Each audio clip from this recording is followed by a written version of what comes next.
بسم الله الرحمن الرحیم. السلام علیکم ګرانو زده کوونکو، هیله لرم چې ټول روغ او جوړ اوسئ. مخکینی لوست مو د هنر مضمون چې د مصنوعي توکو باندې ټاپه کولو په هکله باید په ښه ډول زده کړی اوسي او هغه ټاپې چې موږ تاسو ته په مخکیني لوست کې مو رسم کړی، انځورونه مو ولیدل، نو باید په ښه ډول مو زده کړی اوسي او کورنۍ دندې مو په بشپړ ډول پای ته رسولي اوسي. په ننني لوست کې مو د هنر مضمون چې عنوان یې د په خټو کې شبکه جوړول په هکله دی، دا چې څرنګه جوړیږي او څه معلومات پکې ترلاسه کوئ، دا به ټول زه تاسو ته معلومات درکړم. نو موږ سره یو ځای لوست کې اوسئ. نو په لومړی کې تاسو که کتاب کې مو وګورئ، د هغه تصویر کې تاسو ته یو کاغذ رسم شوی دی. هغه کاغذ کې هغوی هغه خلکو چې داسې یو کار یې کړی دی د شبکې د خټو څخه چې شبکې جوړول، یعنی مختلفه ډیزاینونه ورته ورکړي دي.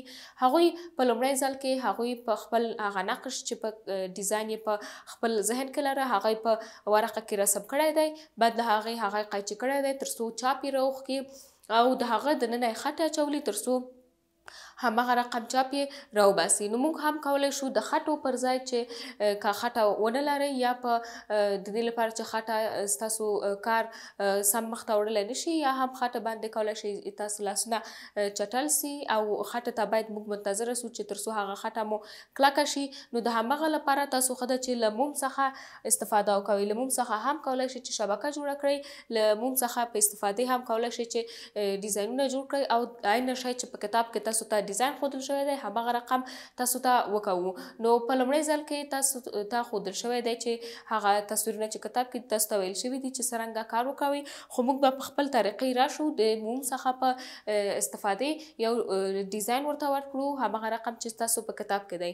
نو را به شو د دې په لور چې تاسو څه ته اړتیا لرئ.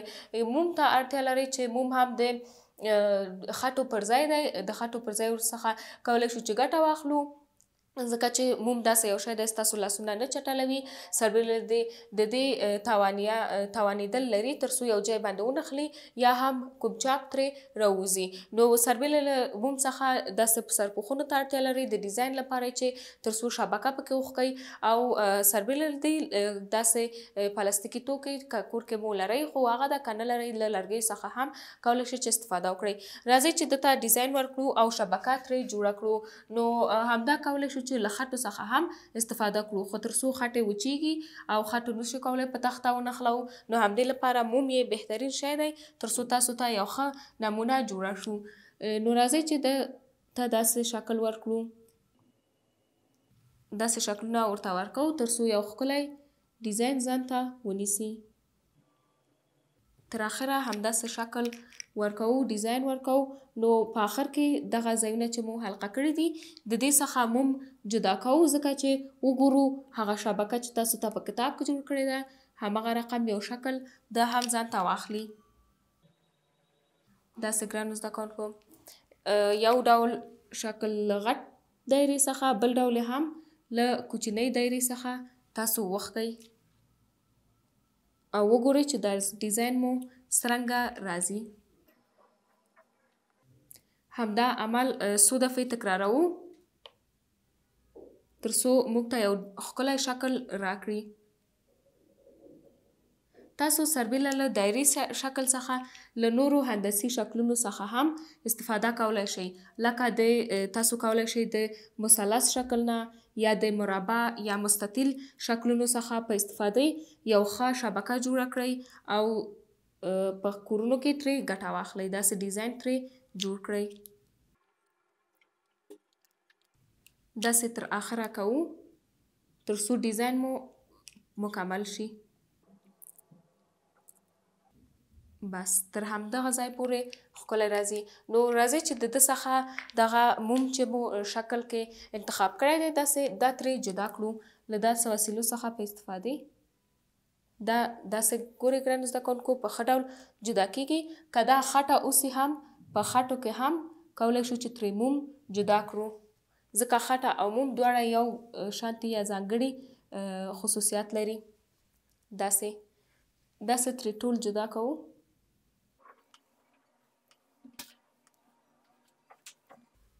نو پام مو اوسه چې داسې شبکه چې جوړوئ پکې خرابه نشي.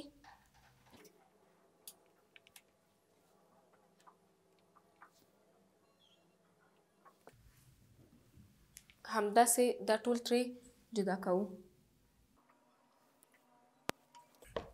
تاسو د موم څخه سربیره کولی شئ له نورو موادو څخه هم استفاده وکړئ.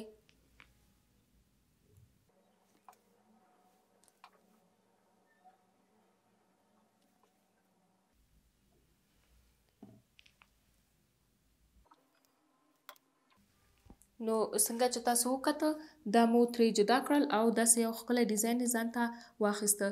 تاسو هم کولی شئ په کورونو کې داسې یو عمل تکرار کړئ او که دا ستاسو یو کاغذ اوسیږي نو د کاغذ طریقه یې داسې وي چې داسې شکل مو کاغذ ته ورکړه نو بعد له هغې د ده په منځ کې خټه واچوئ. له خټې څخه بهترین مواد موم دی چې کولی شئ په هغه کاغذونو کې مو په داسې چاپو کې موم واچوئ او بعد له هغې که کاغذ لرې کوئ تاسو به وشئ کتلی چې هلته څرنګه ډیزاین تاسو ته راغلی دی هغه د همغه موم څخه تاسو ته لاسته راځي. نو په ننني لوست کې مو تاسو زده کړل نو له خټه په ځای له موم څخه هم ګټه اخیستلی شئ. کورنۍ دندې په لور به راشو چې کورنۍ دنده مو دا ده چې تاسو هم همدغه رقم خو تاسو د استفاده په کاغذ سره تاسو کولی شئ داسې یو ډیزاین په خپل ذهن کې مو ولرئ هغه طرحه کړئ رسم کړئ او بعد له هغې که وغواړئ له خټو څخه او یا هم سربیله که غواړئ چې کار مو اسانه شي له موم څخه استفاده کولی شئ او تصویرونه یې موږ سره په کمنټونو کې شریک کړئ. نو په ننني لوست کې مو پوه شو چې له خټو څخه یا د نورو موادو څخه چې خټو ته ورته وي څرنګه کولی شو شبکه جوړه کړو او په هغې باندې ښکلي ډیزاینونه جوړ کړو. نو خلک د دې لپاره داسې ډیزاینونه جوړوي په ځانګړې توګه هغه معماران چې هغوی غواړي کورونه جوړ کړي د کورونو په ډیزاین کې له داسې کارونو څخه استفاده کوي. کله چې هغوی سمټ هم واخلي کولی شي سمټ په داسې ډیزاینونو کې واچوي کله چې هغه سمټ هغوی ته وچ شي کلک کیږي او هغوی کولی شي په خپل معماري کې یا په نورو هنرونو کې ترې ګټه واخلي. نو نننی لوست مو دلته پای ته رسیږي. تر دې چې بیا راځم تاسو ته بل لوست د هنر مضمون مو وړاندې کوم. تاسو پاک الله ته سپارم. د الله په امان ښه وخت ولرئ.